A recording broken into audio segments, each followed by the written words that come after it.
Hello everyone and welcome to Edutap Himachal Pradesh administrative services. ये video में आप लोगों के लिए एक बहुत ही इंपॉर्टेंट टॉपिक और बहुत ही इंपॉर्टेंट इशू इसको कह सकते हैं डिस्कस करने के लिए लेकर आया हूं, जो है कि किस तरीके से हम अपनी आंसर राइटिंग स्किल्स को बेटर कर सकते हैं for the Himachal Pradesh administrative services mains examination.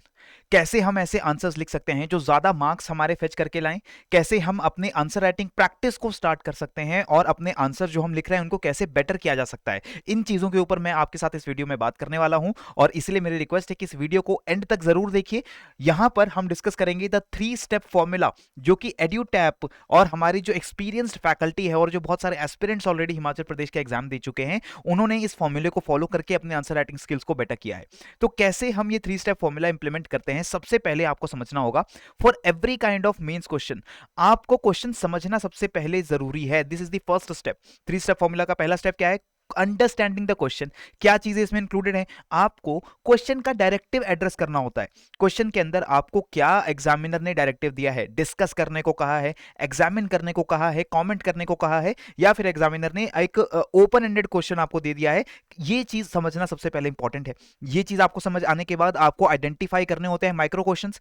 जो हिमाचल प्रदेश के पैटर्न को अगर हम देखें, जितने हमारे 8 मार्कर क्वेश्चंस हैं और जो हमारे 20 मार्कर क्वेश्चंस हैं, इन क्वेश्चंस के अंदर कई बार आप देखेंगे कि the question itself includes more than one question. वहां पर आपको 2 या 2 से भी ज्यादा माइक्रो क्वेश्चंस देखने को मिल सकते हैं और हर एक क्वेश्चन को आइडेंटिफाई करना बहुत जरूरी है ताकि आप हर एक क्वेश्चन को आंसर कर सकें और इस तभी जाकर के आपको पूरे क्वेश्चन के जो है वो मार्क्स अवेलेबल होते हैं। ठीक है, इसके बाद आपको कीवर्ड्स मार्क करने होते हैं। जब भी आप क्वेश्चन को रीड करें तो उसके अंदर कीवर्ड्स को मार्क कर लीजिए। इन्हीं कीवर्ड्स के अराउंड आपका पूरा आंसर जो है रिवॉल्व करने वाला है। कई बार एस्पिरेंट्स की ये दिक्कत होती है कि हम आंसर को लिखना कैसे स्टार्ट करें, तो आंसर आप लिखना स्टार्ट कर सकते हैं कीवर्ड्स को पॉइंट आउट करते हुए। जैसे कि ये प्रीवियस ईयर क्वेश्चन हमारा 2019 की जो मेंस एग्जामिनेशन हुई है हिमाचल प्रदेश की, ये क्वेश्चन आया था हमारा जीएस पेपर 1 के अंदर।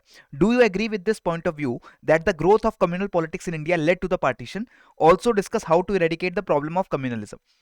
क्वेश्चन में सबसे पहले डायरेक्टिव आपको समझ आना चाहिए। क्वेश्चन के फर्स्ट पार्ट में बोला गया है डू यू एग्री, आपसे पूछा गया है आपका व्यू पॉइंट। आप यस या नो में इसका जवाब जरूर देंगे। अगर आप पूरा आंसर लिख देते हैं, 20 मार्कर ये क्वेश्चन था और आप बहुत सारे वर्ड वहां पर लिख देते हैं, लेकिन आप ये आंसर नहीं देते एग्जामिनर को कि do you agree with this statement और नॉट, तो आपको कैसे अच्छे मार्क्स मिलेंगे? ठीक है, आपको इंक्लूड करना पड़ेगा। इसके बाद आपको देखना पड़ेगा, नेक्स्ट कीवर्ड दिया गया discuss the ways to eradicate communalism, कि कम्युनलिज्म सांप्रदायिकता की दिक्कत को दूर कैसे किया जा सकता है। तो आपने कीवर्ड्स एड्रेस करने हैं। आपको ध्यान रखना है कि माइक्रो क्वेश्चंस कितने हैं इस क्वेश्चन के अंदर। There are 2 micro questions. पहला, कि क्या आप इस बात से एग्री करते हैं कि पार्टीशन के लिए कम्युनल पॉलिटिक्स रिस्पॉन्सिबल इंडिया के अंदर रही है, और दूसरा माइक्रो क्वेश्चन क्या है कि कम्युनलिज्म को इरेडिकेट करने के लिए क्या चीजें की जा सकती हैं। तो ये सारी चीज आपके आंसर के अंदर इंक्लूडेड होनी चाहिए। 20 मार्कर आंसर के अंदर आप क्या चीजें इंक्लूड करेंगे वो यहां से आपको पता चल गया।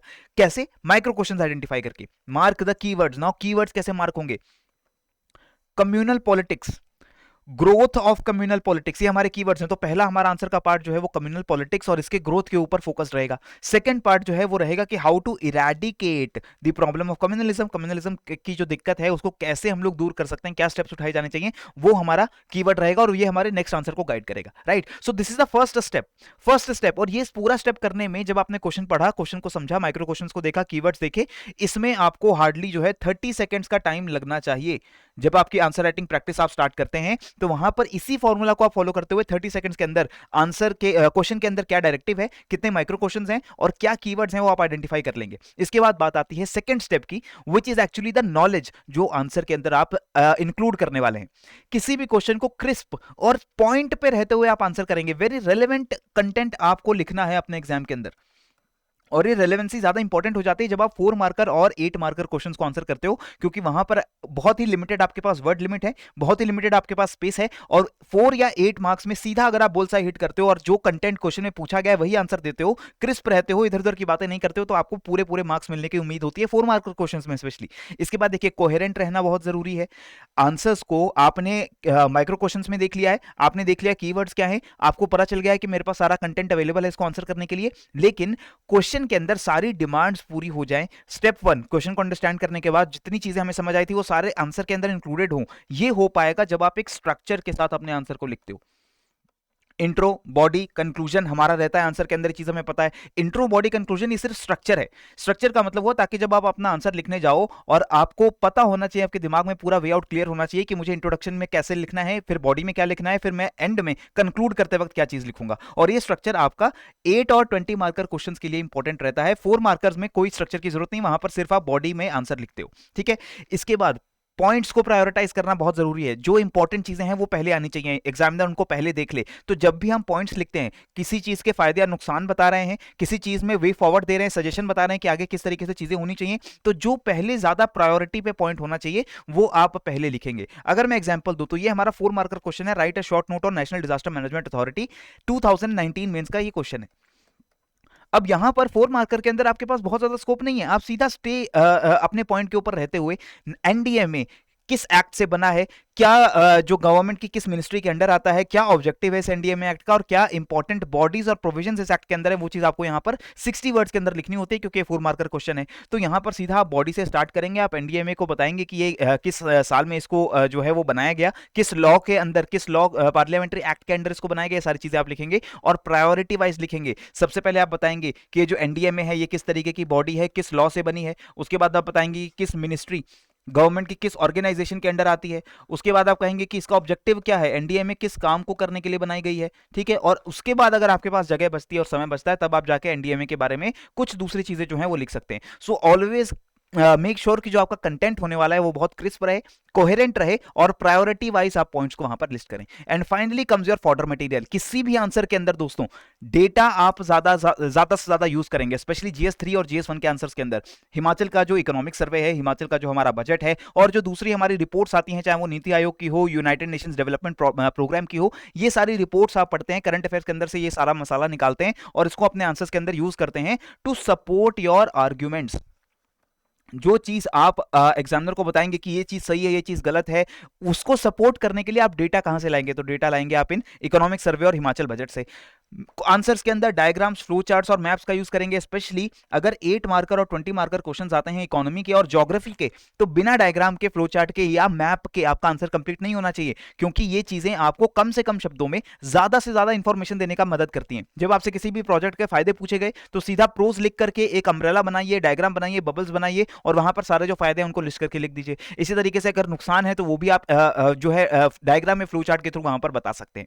इसके बाद दोस्तों mention case studies from Himachal, specially in 20 marker question, जहां पर हमें साइंस, इन्वायरमेंट, इकोनॉमी, जियोग्राफी या हिमाचल की हिस्ट्री जुड़े हुए क्वेश्चंस आते हैं, वहां पे जितना ज्यादा हो सके लोकल और रेलेवेंट एग्जांपल्स हम लोग हिमाचल से निकाल कर लाते हैं और उनको इंक्लूड करते हैं। तो ये जाकर के हमारा 3 स्टेप फॉर्मूला कंप्लीट होता है। क्वेश्चंस को हम लोगों ने समझ लिया, क्वेश्चंस को समझ लेने के बाद उसमें से कीवर्ड्स, माइक्रो क्वेश्चंस हमने आइडेंटिफाई कर लिए हैं और डायरेक्टिव को समझ लिया है। कोर नॉलेज के अंदर हमने अपनी सारी जो एकेडमिक नॉलेज थी वो उस क्वेश्चन से रिलेवेंट उसको वहां पर लिखा है।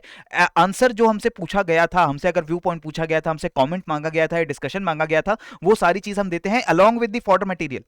हर चीज को सपोर्ट करने के लिए डेटा होना चाहिए, फैक्ट्स एंड फिगर्स होनी चाहिए, मैप होना चाहिए या डायग्राम होना चाहिए, और हिमाचल के लोकल एग्जांपल्स वहां पर होने चाहिए। Look at this particular question again from 2019 mains exam of GS3। Discuss the problems and prospects of micro and small medium enterprises sector in Himachal Pradesh. अब अगेन डायरेक्टिव देखो, सबसे पहले डायरेक्टिव क्या है? डिस्कस करना है, ठीक है। डिस्कशन का मतलब क्या हुआ?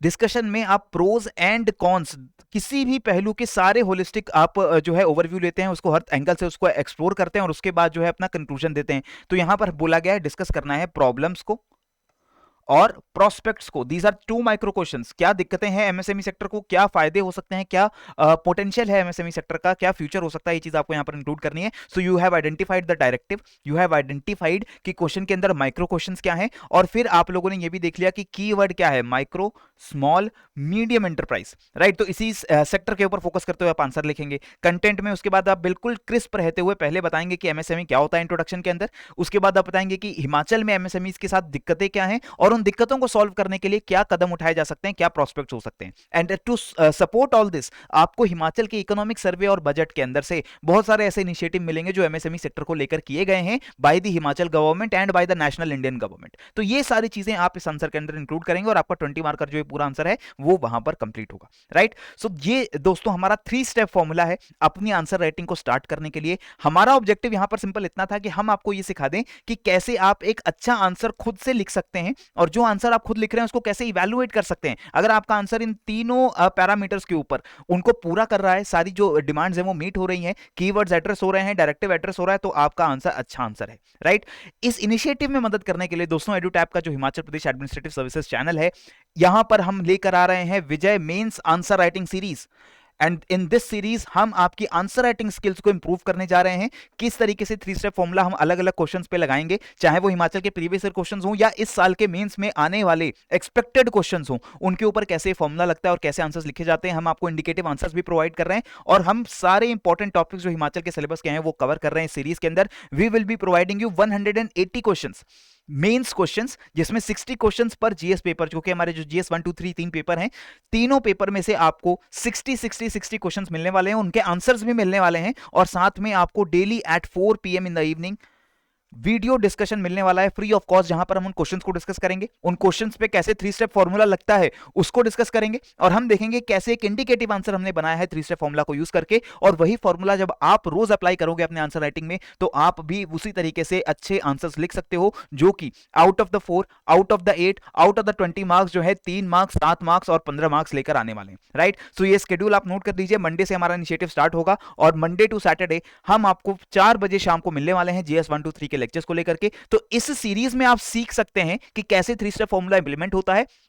और अपनी आंसर राइटिंग जो आप खुद भी कर रहे हैं वहां भी आप इस 3 स्टेप फॉर्मूला को यूज कर सकते हैं, right. So happy learning to all of you. अब मुझे दीजिए इजाजत और भूल से भी आप जो है हमारी इस इनिशिएटिव में ज्वाइन करना मत भूलिएगा। आप जरूर ज्वाइन करिए 4 बजे हमारे साथ शाम को, और 9 बजे सुबह हम आपको उन क्वेश्चंस की पीडीएफ भी देने वाले हैं जिनका डिस्कशन हम शाम को करेंगे। तो आप उन क्वेश्चंस को भी देख सकते हो, उनके अपने आंसर्स खुद लिख सकते हो और शाम को 4 बजे हमारे साथ बैठकर हम अपने आंसर्स को कंपेयर कर सकते हैं कि किसने आंसर्स को अच्छा लिखा है और किसने 3 स्टेप फॉर्मूला को अच्छे से अपने आंसर्स के अंदर इंप्लाई किया है, राइट।